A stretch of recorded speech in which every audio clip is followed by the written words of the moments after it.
Like, you know, love is just saying that, like, I've always loved it. Life is short, so you gotta say a chance not to return. What are your thoughts on Justin performing at the Super Bowl again? Do you think Janet will make a surprise appearance? First of all, I want to say that I'm still upset about that Super Bowl. Yes, the lawsuit that we have been covering and following, so much being revealed, you're not going to believe that somehow it is connected to Michael Jackson and his. Following the recent controversy surrounding Nicki Minaj, Janet Jackson is now facing scrutiny due to a viral video allegedly featuring her and Diddy. This video has sparked speculation and questions online. The footage suggests a long-standing connection between Janet and Diddy, leading to discussions even linking it to Michael Jackson's death. What up, y'all? It's Jermaine Dupri, and you're watching All Urban Central.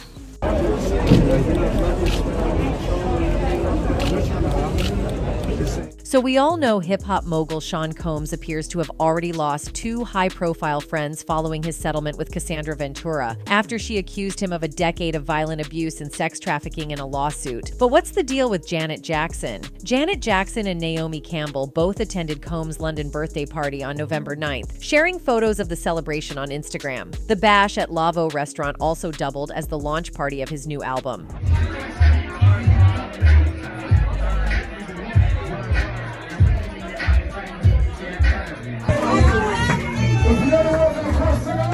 However, the plot thickens as people notice that those posts from Janet Jackson and Naomi Campbell have since vanished in the wake of the rape allegation and subsequent settlement. And people have speculated that Janet and Naomi were afraid of getting caught by the feds as they are eagerly searching for the evidence. Naomi Campbell is celebrated not only for her stunning beauty, but also for her illustrious modeling career. She has captivated audiences on runways and in front of cameras, establishing herself as an icon in the fashion world. Her grace, elegance, and undeniable charisma have made her a favorite among designers, photographers, and fans globally. Throughout her career, Campbell has graced countless magazine covers, walked for prestigious fashion houses, and starred in high-profile campaigns, showcasing her versatility and enduring appeal. Naomi Campbell's unparalleled beauty and extensive experience make her a standout choice for collaborations with figures like Diddy. Interestingly, Campbell was once reportedly present at a party where Diddy allegedly made advances towards Snoop Dogg.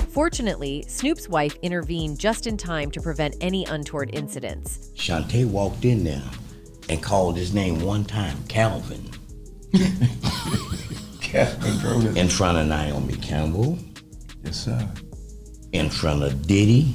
Naomi Campbell's career has been marked not only by her success, but also by a troubling history of mistreatment towards others. Between 1998 and 2009, she faced several convictions related to physical altercations. In 2000, she pleaded guilty to assaulting her former assistant by hitting her on the head with a telephone. 7 years later, she was convicted again for getting physical with her former housekeeper. Despite these incidents, Campbell showed little remorse, famously attending her community service in extravagant designer outfits, including a $300,000 Dolce & Gabbana gown. However, her behavior continued to draw legal consequences. In June 2008, Campbell was sentenced to 200 hours of community service for assaulting 2 police officers at London Heathrow Airport. Her legal troubles persisted when, less than 2 years later, an Italian court handed her a 6-month suspended prison sentence for attacking a paparazzo who photographed her and her then-boyfriend, Russian oligarch Vladimir Deronin. These incidents have painted a darker side to Campbell's otherwise glamorous public persona. Now, Naomi Campbell's associations with controversial figures, such as former Liberian dictator Charles Taylor, have fueled speculation and raised questions about her potential involvement in serious crimes. In August 2010, Campbell was compelled to testify in Taylor's war crimes trial regarding her receipt of blue diamonds from him in South Africa in 1997. Initially, she denied receiving any diamonds from Taylor, claiming they were a gift from unknown men she assumed were sent by him. However, her story changed under oath during the trial, where she admitted to receiving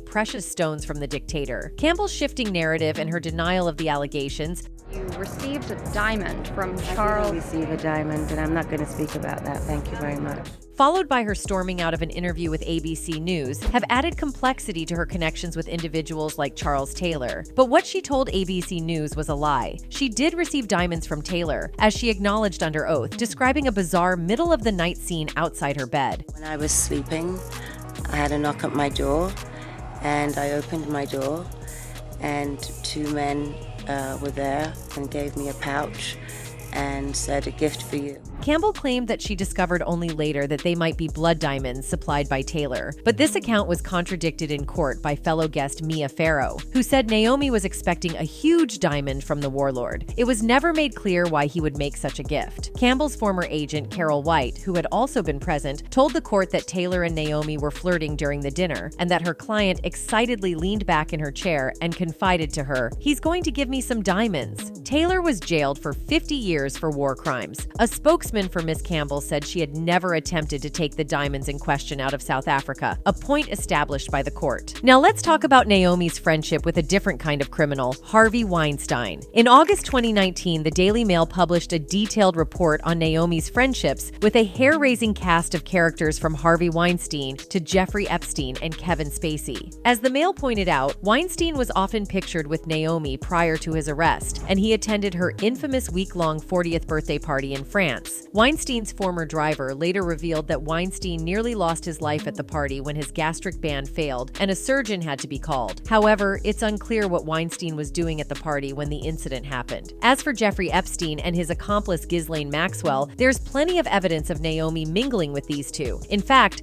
unsealed documents from Maxwell's trial showed that Naomi took trips on Epstein's private jet. And then, this picture went viral, showing Virginia Roberts, the alleged victim of Epstein and Prince Andrew, on a yacht party for Naomi's 31st birthday. The photo also shows Ghislaine Maxwell in the background while Naomi is shown standing next to her then-boyfriend, Italian businessman Flavio Briatore. When she was later questioned on her connection to Epstein, Naomi claimed her boyfriend introduced them at her birthday party, and she admitted seeing Epstein front row at multiple Victoria's Secret shows. However, she denied knowing anything about his crimes. Now, when all those allegations about Diddy surfaced, Naomi's name popped up. Naomi and Diddy have been close for decades, and they were even rumored to have dated back in 2001. However, Naomi now prefers to refer to Diddy as her brother. But get this, when all those allegations about Diddy surfaced, Naomi quickly deleted a photo of her with Diddy and Janet Jackson from her Instagram. According to Page 6, the photo was taken just days before Cassie filed her lawsuit, and Naomi partied with Diddy in London to celebrate his 54th birthday and the release of his new album. So we're not sure why Naomi bothered to delete this photo when the internet is flooded with many other photos of her and Diddy partying, attending red carpet events, and even traveling together. Not just that, but there's also a lot of evidence of Naomi being friends with Diddy while he was dating Cassie. And now Janet is also seen with them, which is raising questions that she may also have been involved with both of them in doing some hidden sinister actions. And what intrigues the most is Diddy's connection with the legendary MJ's death. Conservative pundit Candace Owens has ignited a storm of controversy with her recent statements, alleging a connection between Diddy's ongoing lawsuit and the tragic demise of pop legend Michael Jackson.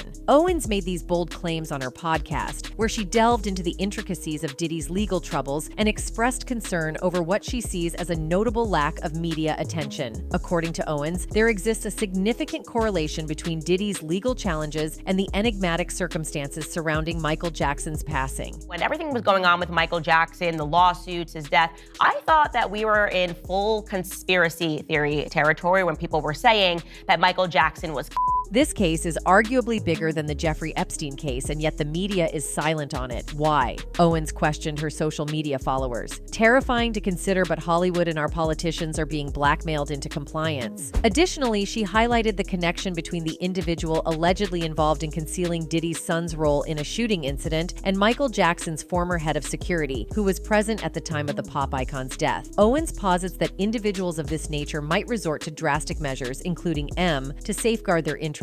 The cleanup guy, Mr. Fahim Muhammad, was also on the scene when Michael Jackson died. Furthermore, during her podcast, Owens outlined 5 pivotal insights gleaned from Diddy's recent lawsuit, positing that its ramifications could surpass even those of the infamous Jeffrey Epstein case. She also took to social media to voice her apprehensions, emphasizing the scant media attention directed towards Diddy's legal entanglements and hinting at potential implications for influential figures in both politics and Hollywood. The Diddy case is arguably bigger than the Jeffrey Epstein case, and yet the media is virtually silent on on it, Owens tweeted, along with a link to her podcast. That's because they are implicated. It is dark, but we now know that both politicians and celebrities are being blackmailed. Expanding on her claims, Owens reiterated her stance in the YouTube caption, suggesting that both the media and Hollywood have motives for suppressing coverage of the Combs lawsuits. She perceives a dark agenda at work, one geared towards shielding prominent individuals from public scrutiny and consequences. Despite provoking debate and skepticism, Owens' assertions bring attention to the intricate power dynamics within the entertainment industry and underscore the far-reaching implications of legal controversies involving influential figures. Something else that we learned in the Diddy lawsuit was that the media and the authorities are complicit. So the ring has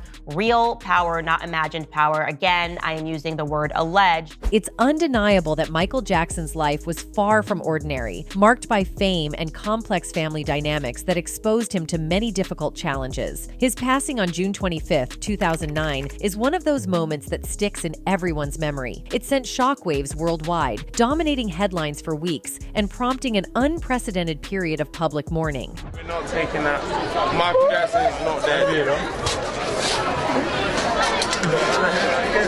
No, Michael Jackson cannot be dead. He's not dead. Some deaths become iconic moments in culture, and when they do, it's common for unusual theories to emerge. Michael Jackson, a celebrity of immense stature, has had his fair share of elaborate conspiracy theories surrounding his death. Questions have arisen about whether he actually passed away on that day, and if the events unfolded exactly as reported. Some even speculate on the possibility of foul play, suggesting that the King of Pop might have been intentionally harmed by someone in authority. Because first of all, Michael told me that they were going to him. He was afraid. He was afraid for his life. The people that were involved in his life, the people that were controlling him. This book, Starting Over. Michael Jackson privately expressed intense fears about certain matters, a sentiment shared by some of his family members. Now let's shift our focus to his family, a legendary dynasty that has left an indelible mark on modern music. From their early Motown success as the Jackson 5 to Janet's groundbreaking achievements and Michael's lasting legacy as the King of Pop, their impact is undeniable. However, Michael Jackson still found himself in many serious allegations. Michael Jackson once found himself in a controversial situation, with an official arrest warrant issued for his alleged inappropriate behavior with children.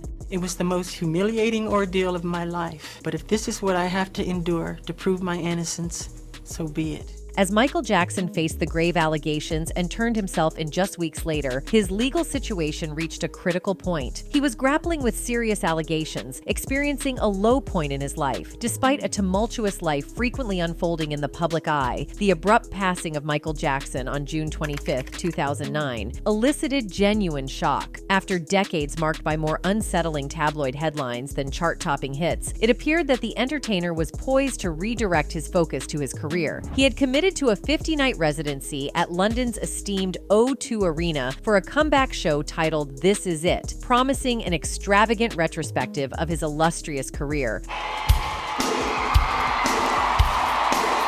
Unbeknownst to Jackson's fans at the time was the extent of his health struggles and the race he and his team faced to ready him for the stage. This involved addressing issues such as insomnia and D-dependency that had developed in his later years, alongside efforts to maintain a healthy diet. The details of his final 24-hour meals, a crucial aspect often mired in misinformation, shed light on the efforts undertaken to ensure his well-being during this critical period.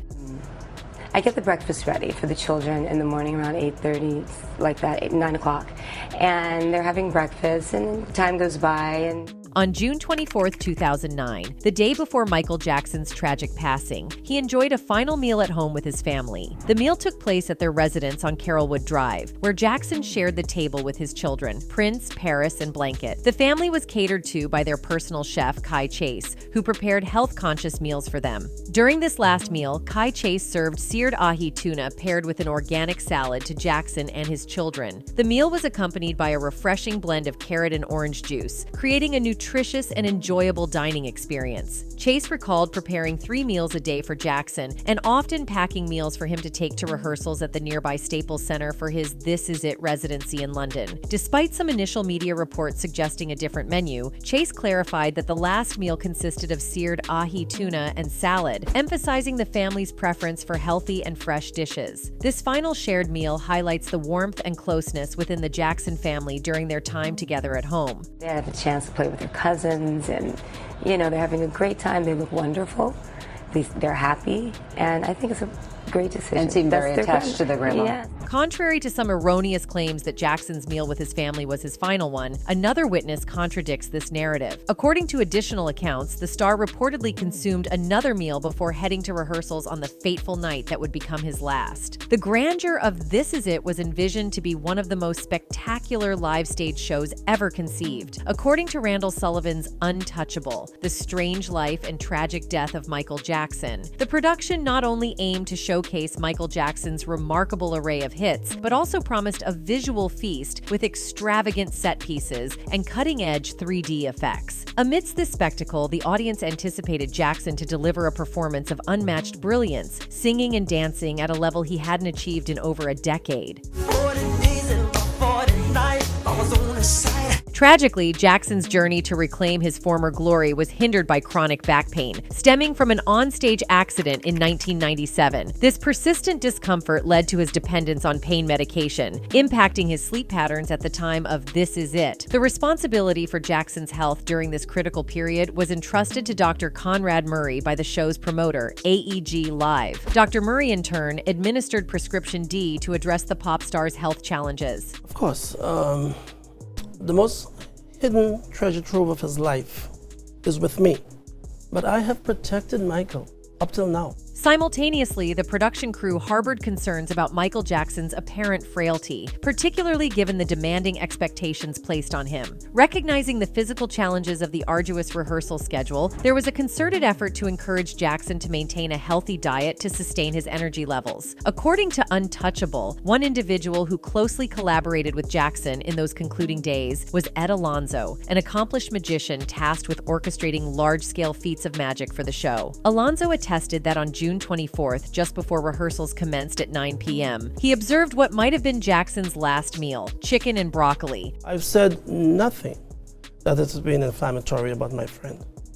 I protected Michael. You see, when I had to meet him at the house with AEG officials, The expectations placed on Michael Jackson to deliver sensational performances throughout his 50-night residency were monumental. While undoubtedly motivated to provide his fans with an unforgettable experience, reports indicated that the singer was facing significant financial challenges. Agreeing to the shows was seen as an opportunity to revitalize not only his career and reputation, but also his financial standing. Consequently, the early rehearsals proved to be demanding, with the King of Pop grappling with poor health and inadequate sleep, causing concern among the production team. Despite the pain and suffering that I've encountered. Facing these challenges, Jackson was notably absent for several early rehearsals. As the opening night of This Is It in London loomed just a few weeks away by the end of June, the pressure intensified for things to fall into place, underscoring the urgency to overcome obstacles and present a triumphant performance. During the last rehearsal at the Los Angeles Staples Center, multiple witnesses, including Ed Alonzo, attested to its resounding success. Jackson appeared notably happier and healthier than in any preceding rehearsal, leaving a positive impression on the observers. The session extended until midnight and encompassed Jackson's complete repertoire of hits. As the night concluded, there was a collective conviction that they were moving in the right direction. Jackson expressed satisfaction and gratitude to the team, ending the evening on an optimistic note. The events surrounding Michael Jackson's final hours and the administration of medications by Dr. Conrad Murray are deeply tragic and have been the subject of significant scrutiny and legal proceedings. According to reports and investigations, on the night of June 25, 2009, Dr. Conrad Murray administered a series of sedatives to Michael Jackson at his home in an attempt to help him sleep. The medications administered included Valium, Ativan, and Versade, all of which are potent sedatives used to treat anxiety and sleep disorders. Murray continued to administer additional doses throughout the night as Jackson struggled with insomnia. The use of multiple sedatives, especially in combination, raises serious concerns about the medical care provided to Jackson and the potential risks associated with such such medications, particularly when used outside of standard medical protocols. The circumstances surrounding Jackson's death and the role of Dr. Conrad Murray in administering these drugs were central to the subsequent legal proceedings and investigations. The tragic loss of Michael Jackson underscores the importance of responsible medical practice and the potential dangers of inappropriate medication use, particularly in the context of treating sleep disorders. Michael Jackson never mentioned a single doctor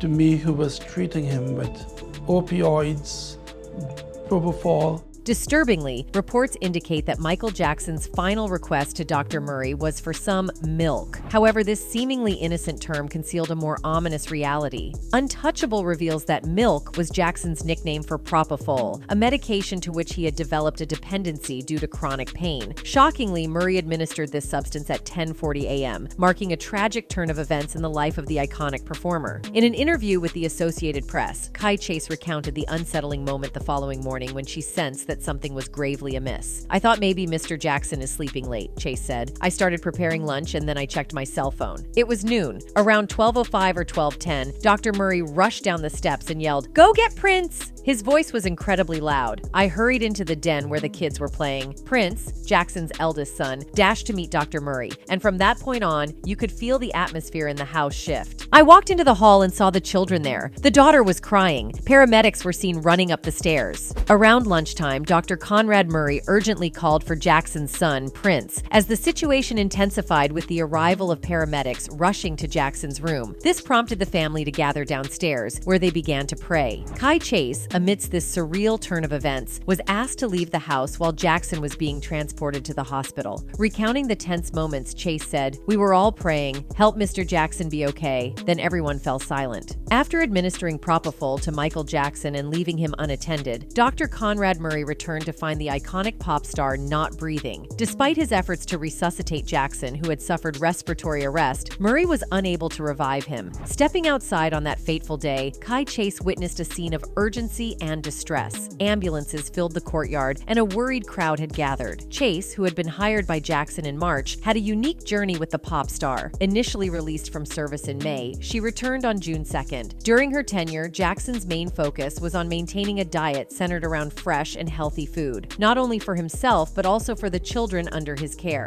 She prepared meals for the family and occasionally for Murray. Jackson, who was in training for upcoming shows in London, emphasized the importance of her care, saying, "You have to take care of me." According to Kai Chase, on ordinary days, Dr. Conrad Murray would bring Michael Jackson the specially prepared fruit juice drink she made, accompanied by granola with almond milk. The pop star's lunch, shared with the children, featured a variety of items, including spinach salad and chicken. Sometimes Dr. Murray would join them for dinner, which might include dishes like seared ahi tuna. Chase noted that the doctor would consult with her about the 50-year-old singer's dietary preferences, ensuring he ate properly. Mr. Jackson's juices or some sort of breakfast for him for that morning.